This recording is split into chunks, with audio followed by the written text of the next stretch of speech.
Hello everyone, আশা করি তোমরা সকালে অনেক ভালো আছো। আজকে তোমাদেরকে দেখাবো ছাদ বাগানে রাই গাছ রোপণ করা। আমার এই খাঁচাটা আমি আগেও রোপণ করছিলাম, মাটি উলট পালট করাটা তোমাদেরকে দেখালাম না, স্কিপ করে দিলাম, কেননা ভিডিওটা অনেক বড় হয়ে যাবে। তাই আমার বাচ্চাও আমার সাথে রোপণ করতেছে, দেখো তোমরা। ও কাজ করতেছে, বীজগুলা মাটির উপর ছড়িয়ে দিতেছি, তারপরে মাটিগুলাকে আবার সমান করে দেব।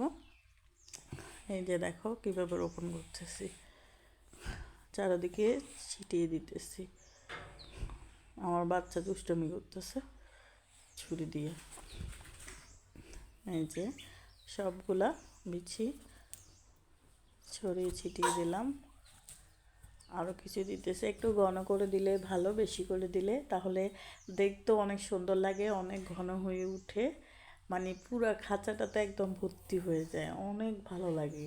তোমার ছিঁড়ে নিয়ে যেতেও ভালো লাগে। আর এটা এখন শীতের জন্য এটা অনেকই দরকার, মানে তোমার ঠান্ডা সমস্যাটা অনেক উপকার করে। হ্যাঁ, আমার ফ্যামিলিতে সবাই এই যে ঠান্ডার সমস্যা লাগাই আছে।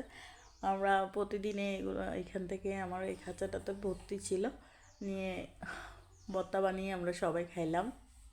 শেষ হয়ে গেছে, এখন ভাবলাম যে এই খাঁচাটা তার কিছু রোপণ করে দিই, বিচি আছে। এই যে দেখো রোপণ করা শেষ, তারপর উপর দিয়ে মাটিগুলো একটু উলট পালট করে আবার লেবেল করে দিতেছি। আমার বেবিও আমার সাথে কাজ করতেছে, ও আমি কাজ করতেছি ওইগুলো বাড়াই দিতেছে, দেখো তোমরা।